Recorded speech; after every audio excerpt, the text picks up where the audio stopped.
সর্বশেষ জুলাই সনদ প্রণয়নের কথা যখন আসলো, আমরা বলেছিলাম যে এটার একটা আইনি ভিত্তি দিতে হবে।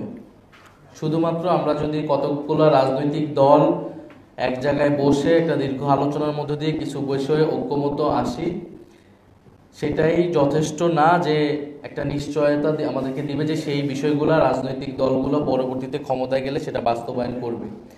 আমরা অতীতেও দেখেছি, 90-এর গণঅভ্যুত্থানের পরেও দেখেছি এই ঘটনাগুলো ঘটেনি। ফলে এই কারণে আমরা বলেছিলাম যে গণঅভ্যুত্থানের পরে জাতীয় ঐক্যমত্য কমিশনের যে প্রক্রিয়া, তারপরে আমরা যে আলোচনাটা হবে সেটা আসলে একটা আইনি ভিত্তি দিতে হবে।